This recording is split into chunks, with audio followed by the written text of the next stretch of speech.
Hello, chemistry students. This is Professor Sean McMahon with Chapter 9 lecture series. In Chapter 9 of this introductory chemistry course, we will be covering solution chemistry. Most of us are familiar with solutions. The majority of a solution is basically a homogeneous mixture, and the majority of things found in nature are mixtures. We talked about this in the earlier chapters, like Chapter 3, where we divided matter into pure substances and mixtures. Now that we've talked about pure substances, both elements and compounds, now we're taking elements and compounds, putting them together and not chemically binding them, just kind of mixing them together to make these mixtures. There's no chemical bond, but we're putting them with one another in no fixed quantities. So when we think of solution or chemistry, we think of solution chemistry. Primarily, most of the reactions that we deal with, the double displacement and single displacement, are aqueous reactions, meaning we have something dissolved in water. So that would be an example of a solution. And although solutions tend to be liquid-based, typically we think of a salt being dissolved in water, there are other definitions of solutions. So the key to understanding solutions is to understand that it's a homogeneous mixture with two or more substances, okay? One substance is referred to as a solvent. Now, one definition of solvent could be the dissolving medium, the substance that surrounds the others. The best way to think about it is it's the one in the largest quantity. The other substance or substances would be referred to as the solute. It's the smaller component, or it's the thing being dissolved. It's a smaller quantity that's being surrounded by the dissolving medium. So again, most people think of kind of a solid liquid based solution, okay? And again, a solution is a homogeneous mixture. It's uniform throughout. One example was the salt that we showed. We can take salt, add it to water. The salt is in a smaller quantity. It dissociates in the water and is surrounded, the ions, by the solvent of water. So the water is the larger quantity and the salt would be the smaller quantity. Another example of a homogeneous mixture, which is what a solution is, are gas solutions. So you could have gas solutions that are solvent gases and solute gases. And one example is air. So when we think of air, it is mainly actually nitrogen. And yes, oxygen's a large component, but the oxygen is a solute. Now, why is that? Well, nitrogen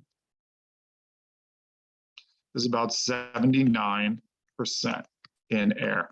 So 79% of air is nitrogen gas, N2, and it's unreactive. So what we're seeing is the bulk of that solution, the majority, the largest component is nitrogen, so that would be my solvent. Another major component in air is oxygen, right? That's what we need for cellular respiration.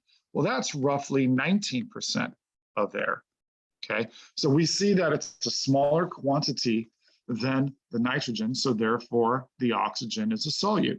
And we see both the solvent and the solute are gas phases.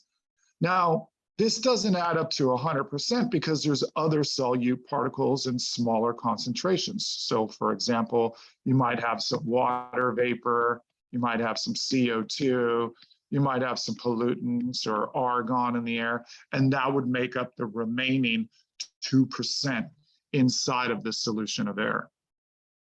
Okay, so that's just one type of solution. Another liquid-based solution that actually has gas as a solute is soda water, or just think of soda pop, right? Soda pop, it's liquid-based, the solvent is water, but it does have other solute particles. It has sugars, but it also has CO2 gas. That's what gives it the fizz.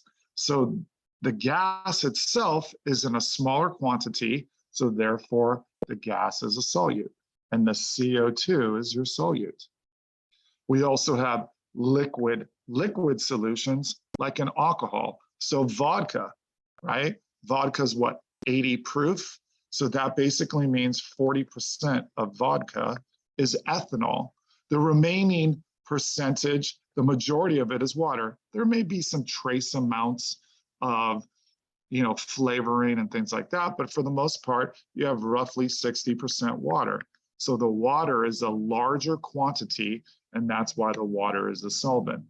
And the ethanol is a smaller quantity and is the solute. And we can even have, believe it or not, when we think of solutions, again, we think liquid base, we don't think gas base, but we could also have solid base. So an example of that are alloys. So we can take metals and mix them together. So brass, if you think of brass, or bronze, right, you think of copper and zinc mixed together, right? Another example of alloys, if you look at all your current coins, they're not pure, they're mixtures, right? So the pre-1965 quarters were 40% silver, and then you had remaining nickel and other types of metals, but it was a mixture, and that mixture was homogeneous, so it's considered a solution. So we could have solid base solutions as well. So let's just kind of do a learning check.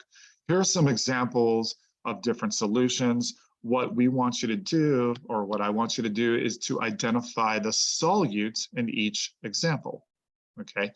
So in example A, if I have 2 grams of sugar and I dissolve it in 100 mils of water. So the solute is a smaller quantity. Now someone might say grams and milliliters aren't the same unit. Grams is mass, milliliters is volume. But for water, it was really the only substance for my course that I expected you to remember the density. Remember, density is mass over volume. So for liquid water, that's 1 gram per 1 mil. And it's the only one you were expected to kind of know as a conversion factor.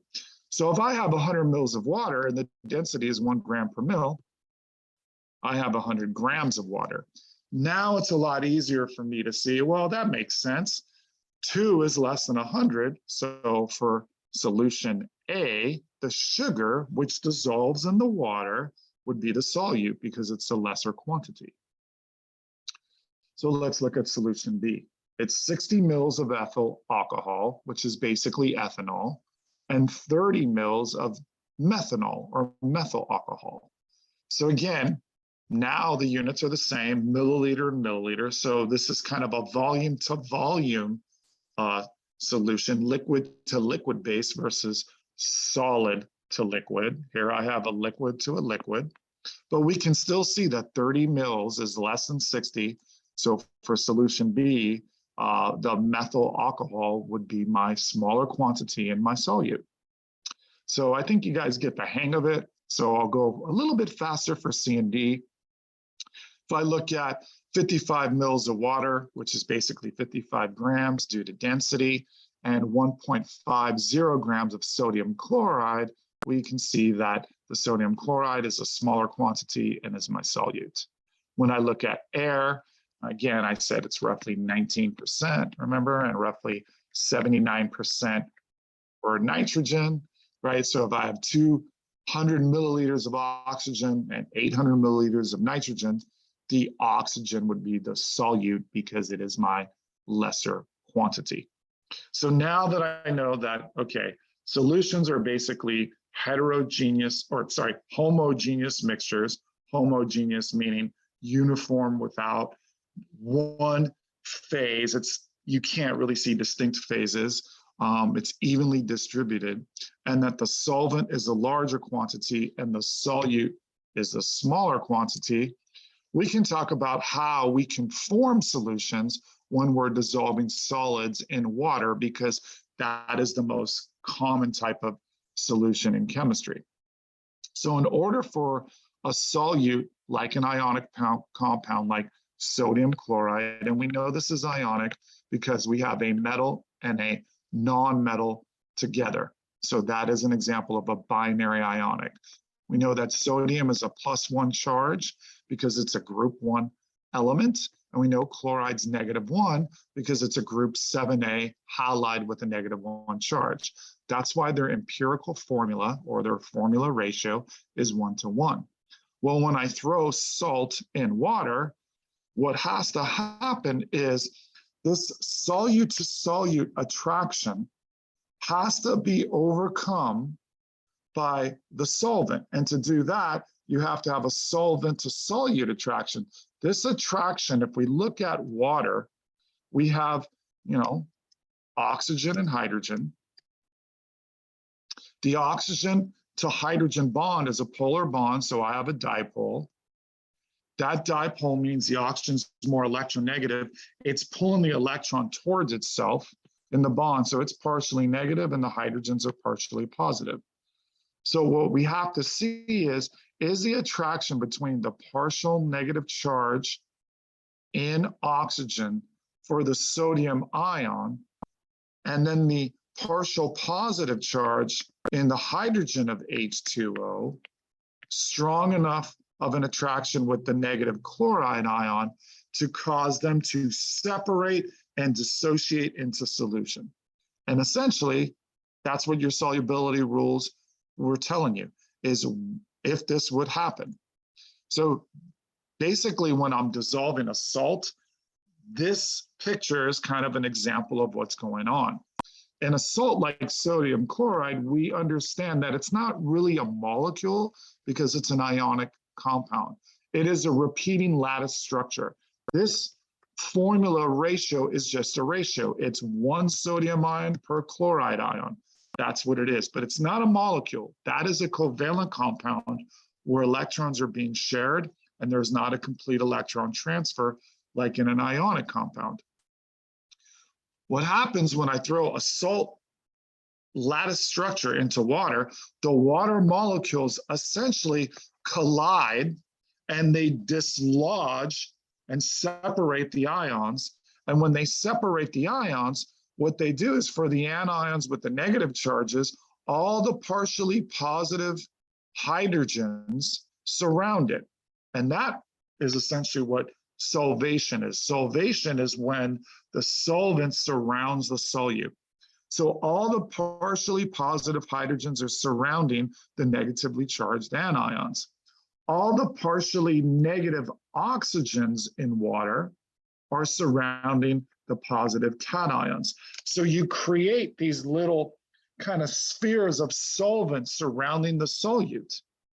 And that's essentially what dissolving is. It's a surrounding of the solvent of my solute. So the sodium chloride is the solute, and now the water, the solvent, surrounds it. What's really interesting is with ionic compounds, they actually get in there and separate them from the ions. So it requires collisions of the water molecules to dislodge it from that lattice structure. So in a solution of sodium chloride, the sodium ions and the chloride ions disperse. The water molecules surround them, and that's why they're dissociated. And now that makes them free and mobile from one another, okay? And when they're free and mobile, they can actually, if you add other ions in there, interact with those and possibly form a precipitate. That's what we saw with double displacement. But let's assume we just have a soluble salt dissolved in water, so it basically dissociates into its separate ions. How does it dissociate? Well, here's an example of copper 2 sulfate. What will happen is the solute particles will eventually spread evenly throughout the solution. So we see once the copper 2 sulfate is beginning to dissolve, we see that the ions are separating and distributing themselves evenly throughout. So that is why this is considered a homogeneous mixture, because it's uniform and it's evenly distributed. So this solution, this homogeneous mixture, cannot be separated by filtration. If I take a filter and I pour this solution through it, the solute particles, basically these ions, are so small they will fit through the pores of the filter.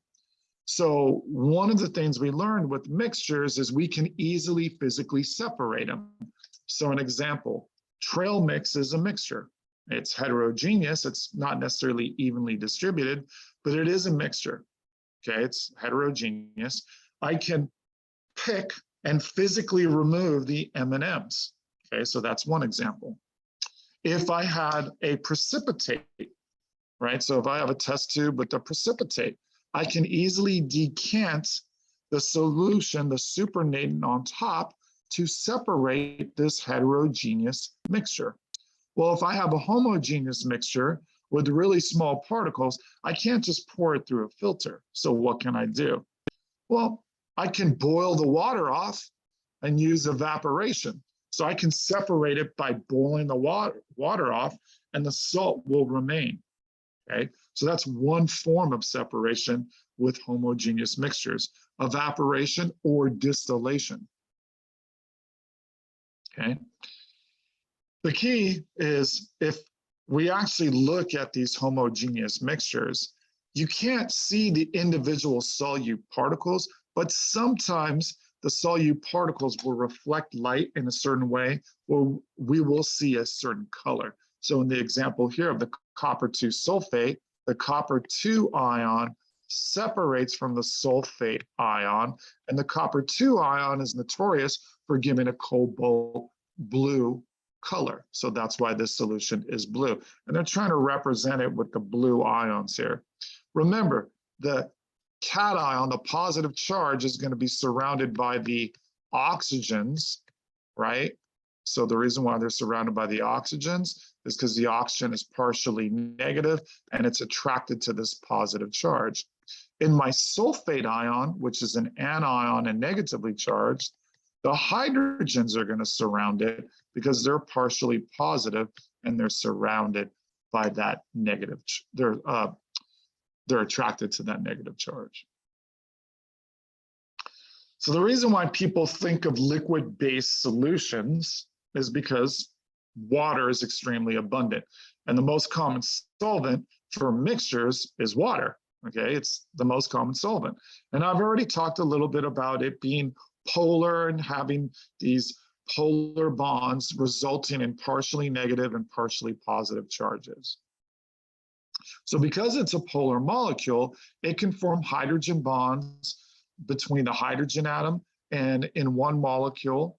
And it can also form hydrogen bonds with the oxygen atoms in another water molecule. So they can hydrogen bond with itself, but it can also hydrogen bond with solute particles as well.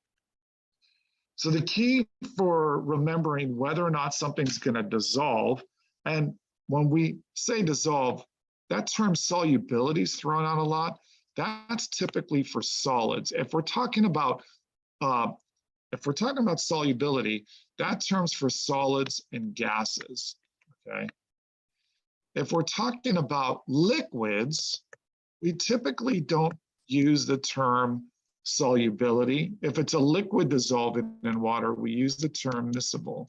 So I'll just kind of put that out. We've talked about this in lab, but I'll just kind of remind students because people use miscibility and solubility interchangeably. They basically typically mean dissolving in water, but if it's a liquid, we use the term miscible. If a liquid dissolves in water, it's miscible. But whether the solute is a liquid, solid, or gas, typically the rule you want to remember is like dissolves like. It's going to dissolve in water if it's polar. If it's non-polar, it will not dissolve in water. So the solubility rules give us, a qualitative way to see if ionic compounds are going to dissolve in water. So those are ionic solids. With molecular solids, that's where the Lewis dot structure helps us and the molecular geometry that we learned in our valence shell electron pair repulsion theory. But basically, if the molecular solid is polar, it will dissolve in water. So an example of that is sucrose, right? So sucrose is C12H22O11.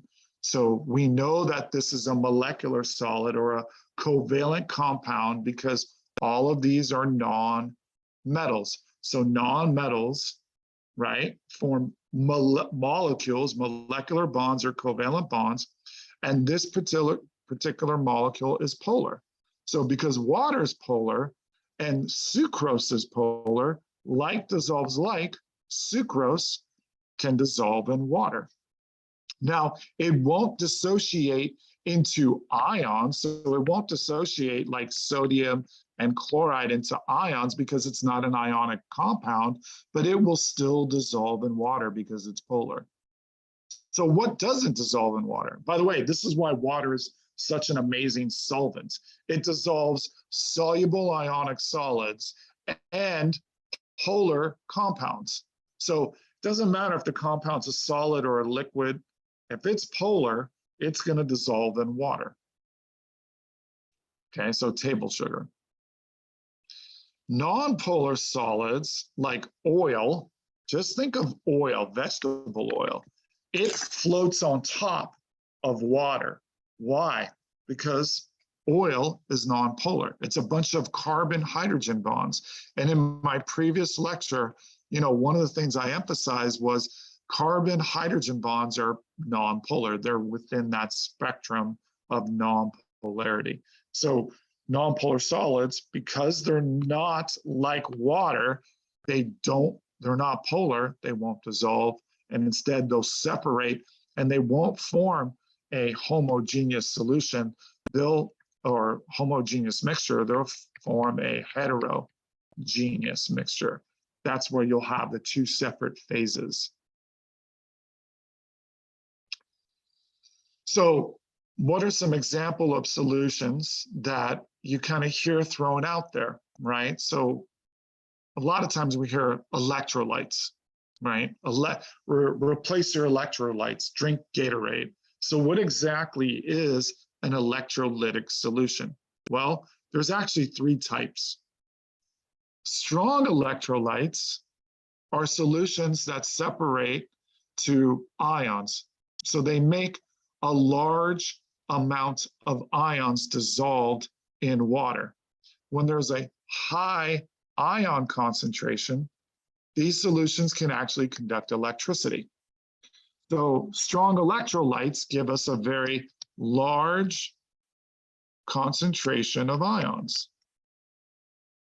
So if you have a lot of ions dissolved in water, it's going to be a strong electrolyte. And just salt is a strong electrolyte because we know that sodium chloride is completely soluble.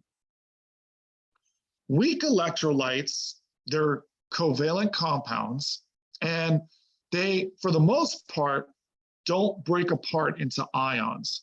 But once in a while, a small amount of ions will separate, but the majority of it will remain as a molecular compound that's tied together as a covalent compound that is overall a molecule and neutral. So there's no true ions. So because it only produces a small concentration of ions, it's a low conductor of electricity, and that makes it a weak electrolyte. It's weak because this light is dim. The conductance of electricity is low because there's a small concentration of ions. Non-electrolytes are when all you have are molecules and there's absolutely no ions.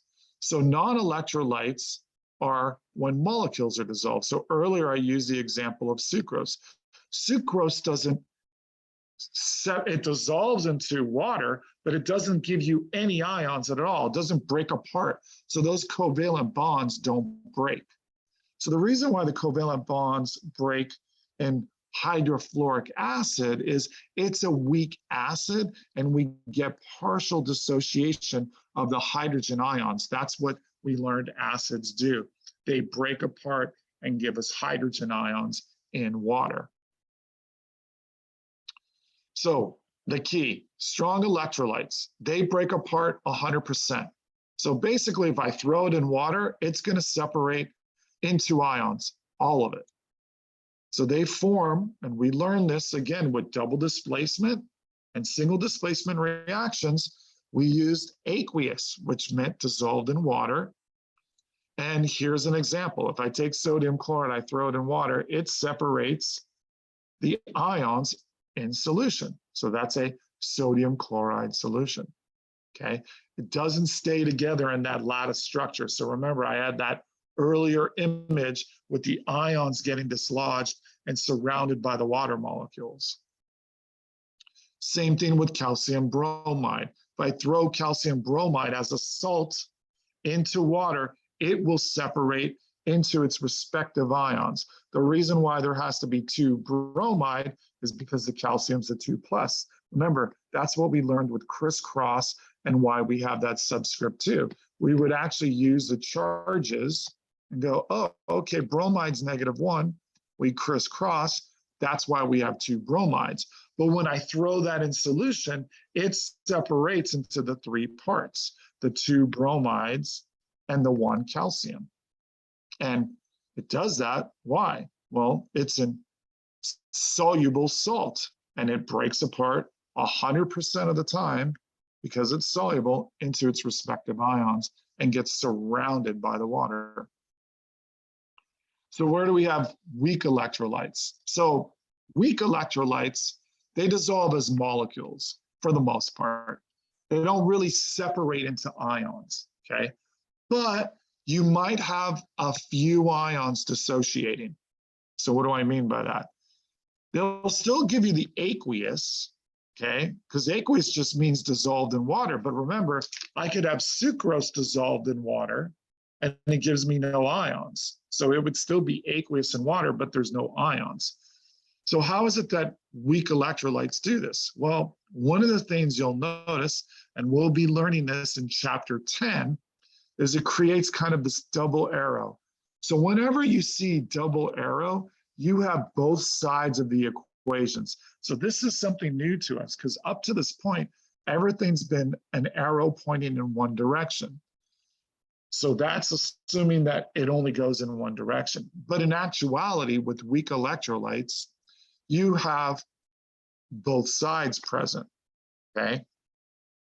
So what do I mean by that? When I throw hydrogen fluoride in water, this hydrogen fluoride, right, when I do this, I drew 7 dots here because the fluoride, right, fluorine has 7 valence electron. That's why it's in group 7A. Hydrogen, group 1A, has 1 valence electron. Hydrogen wants to have 2, like helium. So it's willing to share its electron with the fluorine, because fluorine has 7 and it wants to be like neon and have 8. So it's willing to share its 1 odd electron. But remember, fluorine is very electronegative. So it's pulling the electrons towards it. That's why it's partially negative and this is partially positive. Remember, this can also hydrogen bond. So this dissolves really well in water. However, there are occasions where the fluorine gets so good that it completely takes the hydrogen's electron away from it. And that's where that extra negative charge comes from. It's taking this electron right there. And I'm circling the hydrogen's electron. And I get a fluoride ion. So when this happens, well, these also dissolve in water. That's why it's aqueous, because we just learned about ionic salts. The key to understand is this covalent bond keeps it the majority of the time as a molecule. How much? We're going to learn that in chapter 10. There's a calculation. It's called Ka, the acid dissociation constant. We know this is an acid. It's hydrofluoric acid, and it's a weak acid. So it happens, this dissociation happens less than 1% of the time. So 99% of the time or more, it's the hydrogen fluoride molecule that doesn't have a charge because it's covalently bound. It's a molecule, it's neutral. But because less than 1% of the time we get a few ions, again, when we have a few ions, the concentration of ions is very low. If there's a low concentration of ions, then it's a weak electrolyte, because strong electrolytes have high concentrations because there's complete dissociation. What's another example? Well, here's another weak acid. Acetic acid is a weak acid, okay? So again, on this side, we get less than 1% of ions. In chapter 10, we'll use the acid dissociation constant to kind of rank, the ionization here. But for the most part, the double arrow indicates that both sides of this equation are present in solution. And it so happens that the majority of it is a neutral molecule with no charge. It still dissolves because it's polar and like dissolves like, but there's very few ions. That's why it's a weak electrolyte. When we dissolve non-electrolytes, there's no ions, there's no dissociation. It's just a polar molecule dissolving in polar water. So there's no charge. If there's no charge, I can't conduct electricity. That's why it's a non-electrolyte. So sucrose. If I take solid table sugar and throw it in water, it does dissolve. We see aqueous, but it doesn't dissociate into ions because it's a covalent compound. How do we know it's covalent? Non-metal with non-metal with non-metal. It's all non-metals. To be ionic, you have to have metal with non-metal. And we're learning that some binary acids, some oxyacids, even though they're covalent, might give a few ions. Okay? But for the most part, if I have a covalent compound, it can dissolve if it's polar, but it won't give me ions. So a lot of students are like, how do I know? How do I know if it's strong, weak, or non? So the key is the concentration of ions. So if I look, strong electrolytes have a high concentration of ions. Why? Because they dissociate 100%. So their dissociation is 100%.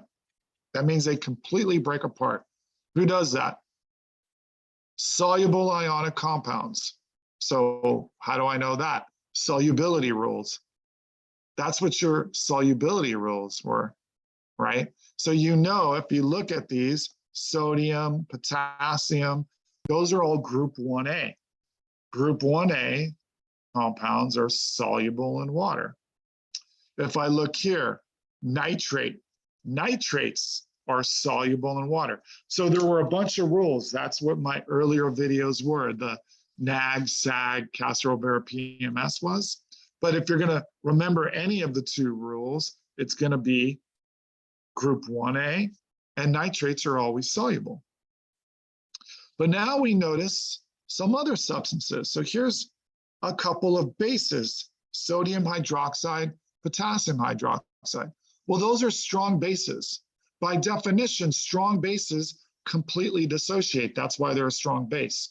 So if I throw sodium hydroxide into water, I draw a single arrow and not the double arrow because there's 100% dissociation. And that 100% dissociation gives me a large concentration of ions. And this makes sense that this would dissociate because it has what? A group 1A alkali metal, which is always soluble. So sodium hydroxide is an example of a strong base. But then we notice some other substances, hydrochloric acid, hydrobromic, hydroionic, nitric, perchloric, sulfuric.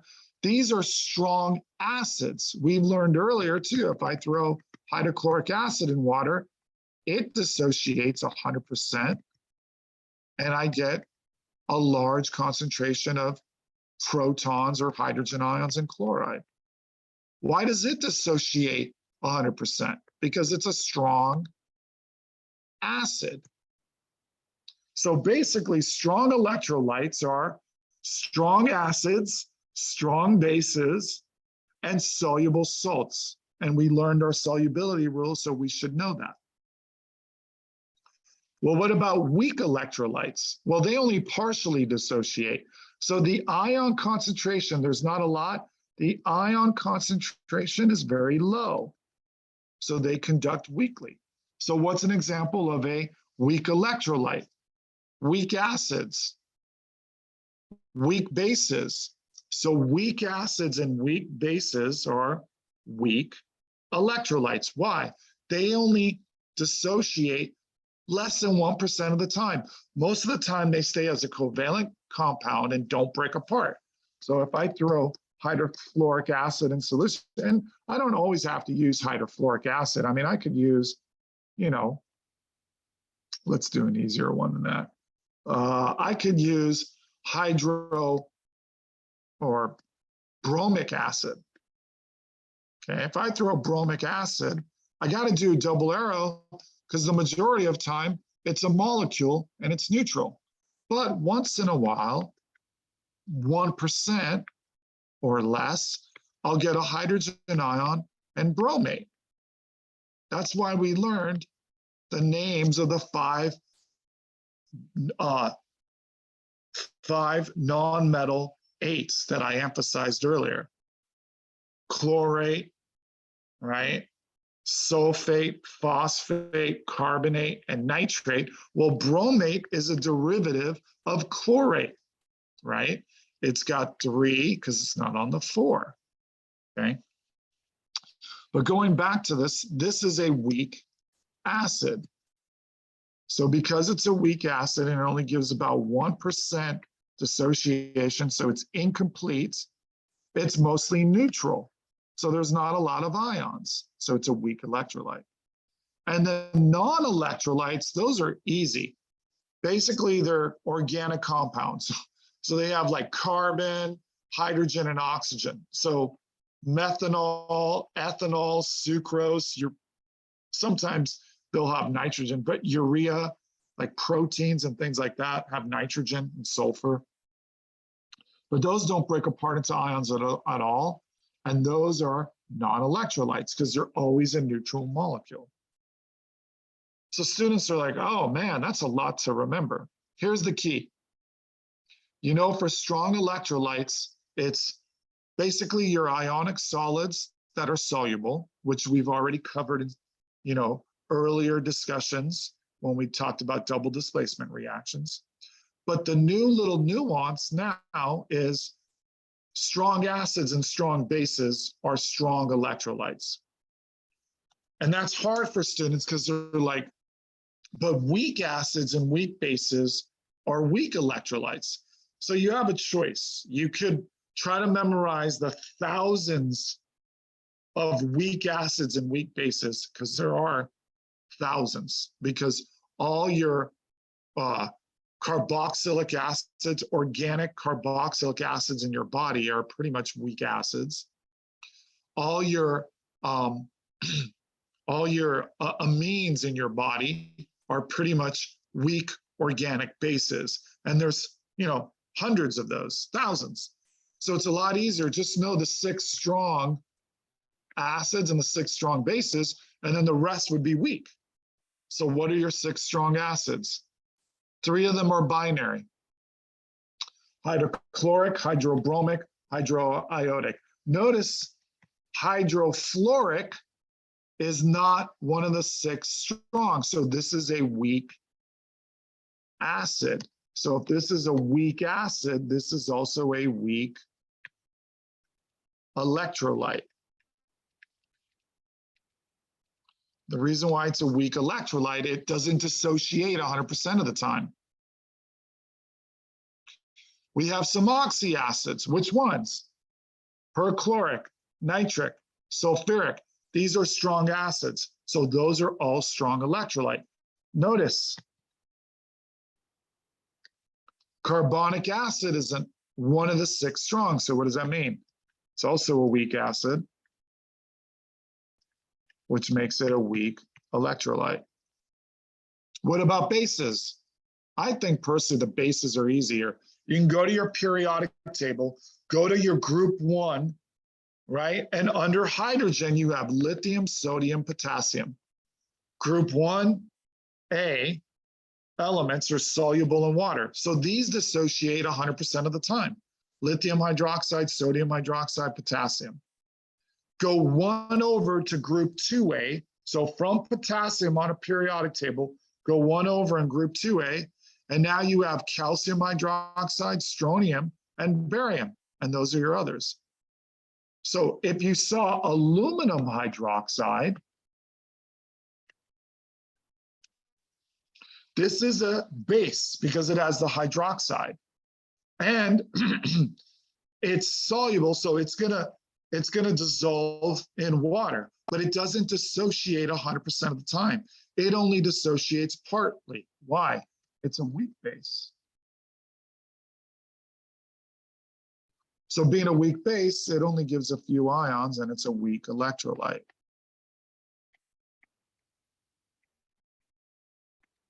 Now, how do I know that? It's not one of the 6 strong. So just like magnesium hydroxide, it's a weak base. So that makes it a weak electrolyte. So it's much easier to know the 6 strong acids and the 6 strong bases to see if it's a strong electrolyte. If it's any other, then you know it's weak. So why are we talking about ion concentrations in solutions? And why are we talking about things dissociating and breaking apart? Well, one of the way solutions are measured, especially if you're going in the healthcare field, if you look at your intravenous solutions, your IV bags, okay, they'll measure the electrolytes like calcium, which is required for muscle contraction, sodium, which is required for your sodium potassium pump and neurological transmissions. Your potassium, they measure them in what is referred to as milliequivalents. So we have to get comfortable with something referred to as a equivalent. It's really interesting because this is taught for the introductory chem. It's not always taught in the higher chems until later, but in the introductory chem, it's taught really early on. And basically what I want you to think about is an equivalent is basically equal to 1 mole of charge.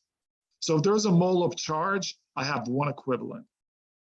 So 1 mole of sodium ions is 1 equivalent, or 1,000 milliequivalents. The reason why I emphasize milliequivalents is because that's typically what they put on the IV bag. So if you work in a hospital, you're going to see this.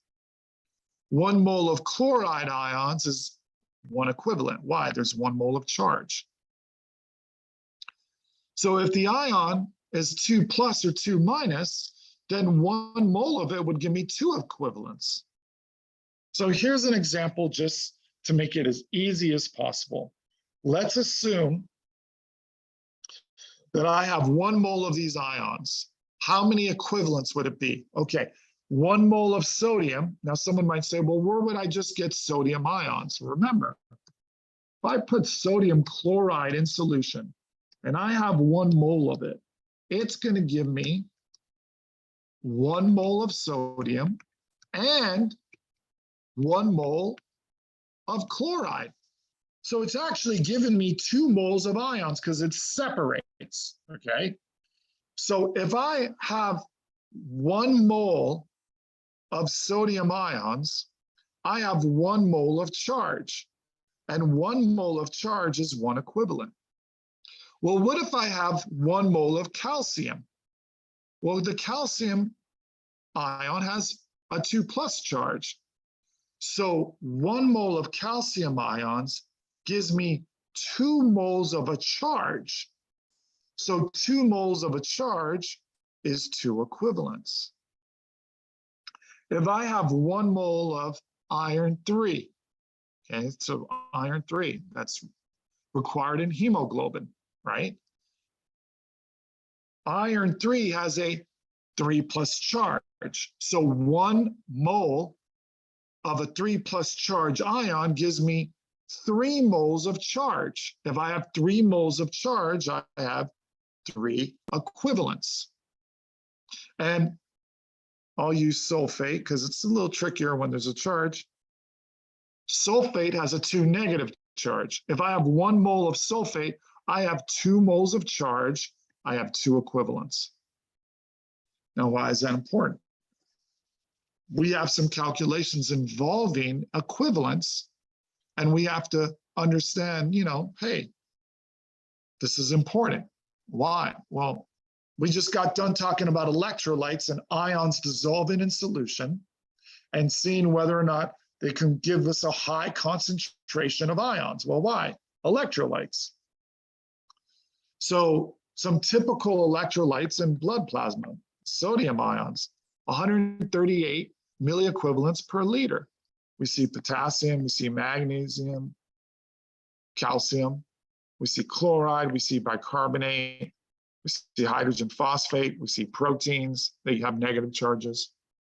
And what we see is they have important functions. So sodiums regulate water, potassiums are involved in electrical impulses. I mentioned the sodium-potassium pump and neurological synapses.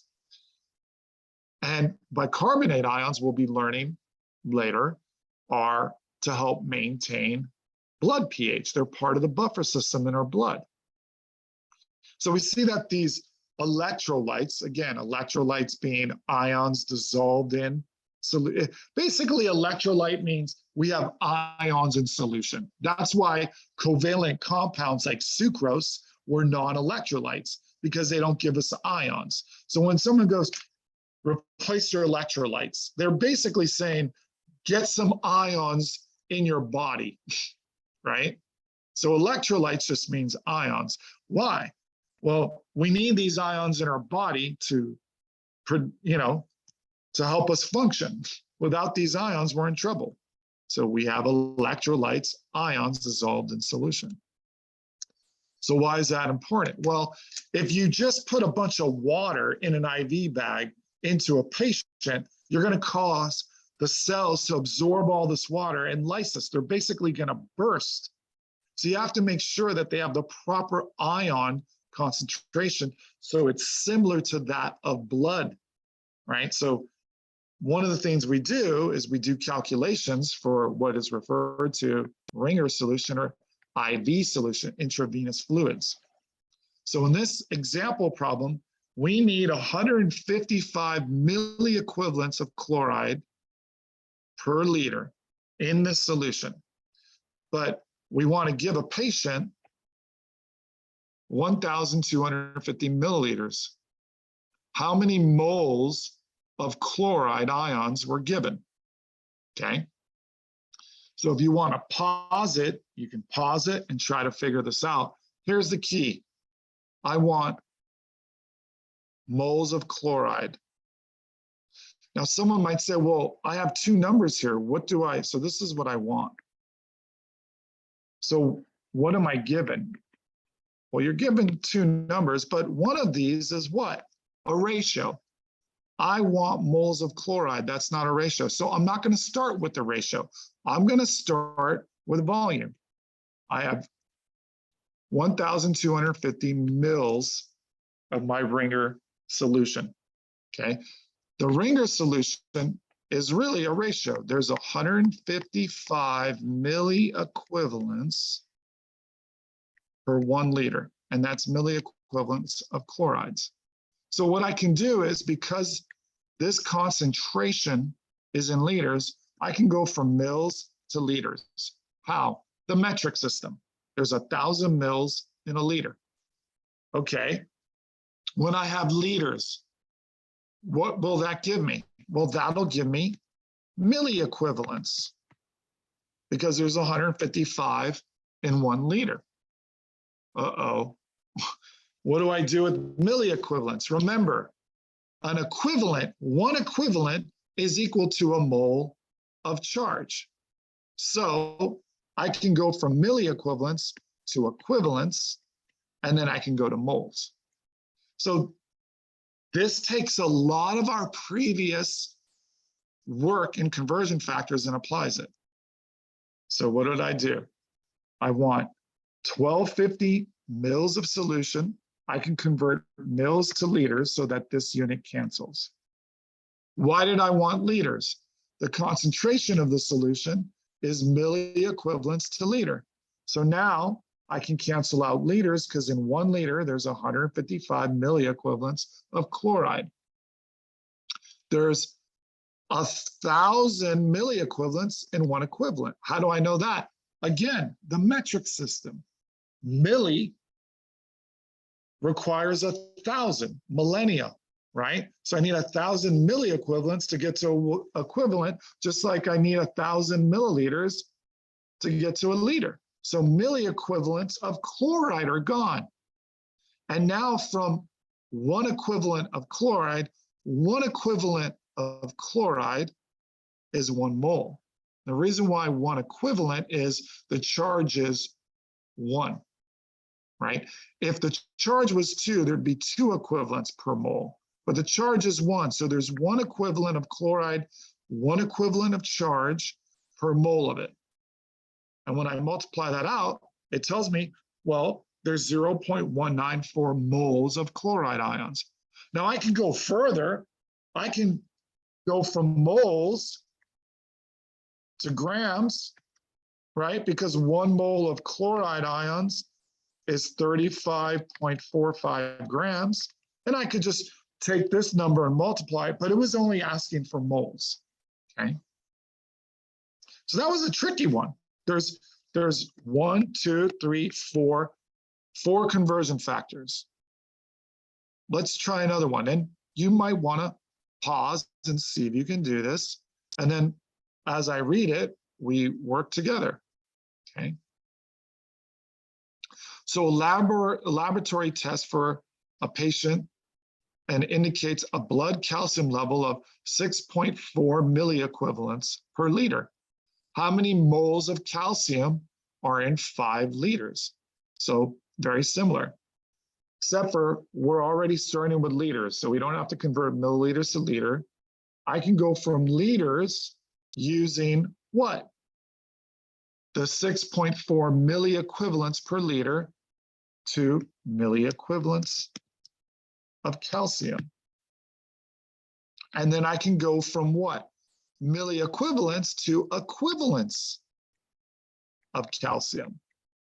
And then remember, an equivalent is just a mole of charge. So I can go from equivalents of calcium to moles of calcium. Now remember, in 1 mole of calcium, there's going to be 2 equivalents of charge. Why? Because it's a 2 plus charge. So how does this setup look? 0.5 liters of blood.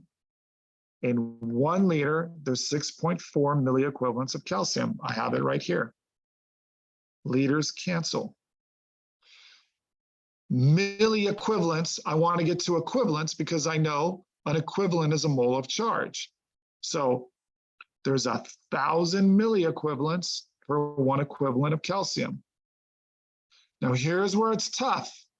Remember, calcium's a 2 plus. So in 1 mole of calcium, there's actually 2 equivalents. There's 2 moles of charge because of that 2 plus. So you have to remember that too. So now the equivalents of calcium cancel, and I'm left with moles of calcium ions. And again, from moles, if you want, you could take it further, grams, to see how many grams of calcium are in this blood sample. So that's kind of the end of this first lecture for Chapter 9, Solution Chemistry, where we introduce essentially what a solution is. Homogeneous mixture with 2 components, solute, solvent. Solute's the lesser amount being dissolved in the solvent, which is a larger amount, which is the dissolving medium.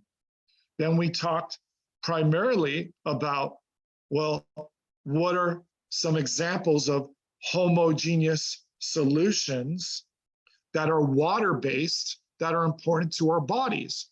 Electrolytes. An electrolyte is just a salt solution. A strong electrolyte has a lot of ions dissolved. A weak electrolyte has very few ions. A non-electrolyte has no ions dissolved. Okay, so what's going to give me a large concentration of ions to make a strong electrolyte? Soluble salts, strong acids, strong bases. What's going to be a weak electrolyte to give me only a few ions? Weak acids, weak bases. That's why you need to know at this point your 6 strong acids and your 6 strong bases. And then what's going to give me no ions? Covalent compounds, right? Any organic compound that dissolves in water, that's polar, it'll dissolve, but it won't break apart into ions. And because it's just molecules, there's no charge, doesn't conduct electricity, it's not an electrolyte. And now we see how we can use our understanding of moles in the metric system to do calculations for equivalents, because equivalents are a way to measure the concentration of electrolytes in intravenous solutions.